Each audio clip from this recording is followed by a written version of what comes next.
a worker for the Lord. I want to love and trust His holy word. Ready, sing. I want to be a worker for the Lord. I want to love and trust His holy word. I want to sing and pray and be busy every day in the kingdom of the Lord. I will work, I will pray in the vineyard of the Lord. I will work, I will pray, I will labor every day in the vineyard of the Lord. I want to be a worker every day. I want to live a hearing in the way that leads to heaven, where all is peace and love in the kingdom of the Lord. I will work and pray, I will pray in the vineyard of the Lord. I will work, I will pray, I will labor every day in the vineyard of the Lord. I want to be a worker strong and brave. I want to trust in Jesus far to save. All who will truly come shall find a happy home in the kingdom of the Lord. I will work, I will pray in the vineyard of the Lord. I will work, I will pray, I will labor every day in the vineyard of the Lord.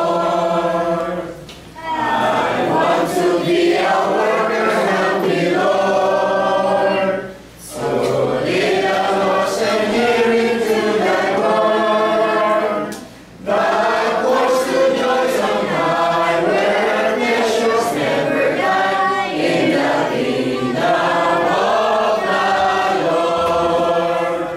I will work, I will pray in the vineyard of the Lord. I will work, I will pray, I will labor every day in the vineyard of the Lord.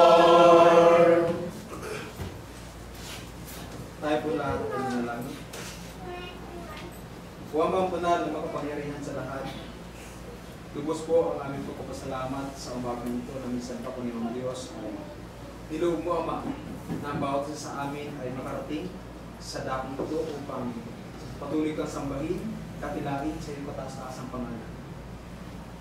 Lubos kami nagagalak sa umagang ito, Panginoon, sapagkat hindi ang bawat isa sa amin ay nagkita-kita upang patuloy kang sambahin at tulihin sa iyong kataas-taasang pangalan. Salamat, Ama, sa lahat ng biyaya at mga pagpapala na binibigay mo sa bawat isa po sa amin mula sa buhay at kalakasan na aming taglay hanggang sa mga oras po nito.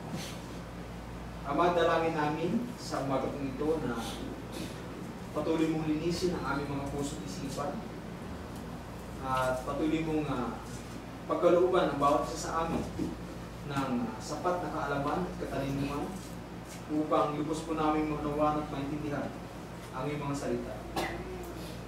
At nawa, Panginoong Diyos, ang mga salita mo na aming mapapagkat sa bagay ito ay magtumi mo ng mainam sa aming mga puso at isipan. At patuloy namin magsabuhay, Panginoong Diyos, ang iyong mga salita. At ganoon din, maibahagi din namin ang iyong mga salita na aming mapakinggan sa umaga nito. Sa mga lalaki po na gagamitin mo sa umaga nito, ay pagkalubos sa kanila ang sapat na kaalaman at katalinuhan upang ang iyong mga salita ay patuloy na kumalat, hindi lang sa Pilipinas, kundi sa buong mundo, Diyos. Tinataas din namin, Panginoong Diyos, ang aming suliranin sa aming bansa. Dalawa, Panginoong Diyos, ay kumilos ka sa mga namumuno sa amin mula sa pamahalaan hanggang sa lokal na pamahalaan. Ama, dinadalangin namin sa iyo na nawa isipin nila ang sambayanan at hindi po ang kanilang pansarili lamang. Naniniwala kami, O Diyos, na patuloy kang kilos sa buhay ng bawat isa po sa amin. At nawa, Ama, ay patuloy mo kaming gabayan hanggang sa pagtatapos sa gawain namin ito. Nawa, patuloy mong balutin ang kapayapaan ng lugar na ito upang ang gagawin namin pagsamba sa iyo sa Espiritu at sa katotohanan ay patuloy na maging maayos at mapayapa. Pagkaloob po sa amin, Panginoon Diyos, ang kapatawaran sa lahat ng aming mga pagkulang, pagkakamali, at mga pagkakasala, O Diyos, namin nagagawa sa iyong banal na harapan. Nawa, Ama, kami ay iyong patawarin sa aming mga kasalanan ito. Dinadalangin din namin, Panginoong Diyos, ang ibang mga kapatid namin na dumadaan sa kapigatian sa kanilang mga buhay. Ang pinagdadaanan ni Brother Carlo, Panginoong Diyos, ay patuloy mo siyang palakasin at patuloy na gabayan. Naniniwala kami, Ama, na patuloy mo siyang palakasin sa kanyang pinagdadaan sa kanyang buhay. At nawa sa mga susunod na pagkakataon ay makasama namin siya sa dakot nito na nagpupulit at papasalamat sa iyong mataas-taasang pangalan ng Diyos. Ama, napakarami pa kaming dapat pagbitin sa iyong harapan, ngunit hindi sapat ang aming nalagay. Kahit agad dito ang aming samdalangin sa tanging pangalan ni Jesus na ang Panginoon at Tagapagligtas. Amen.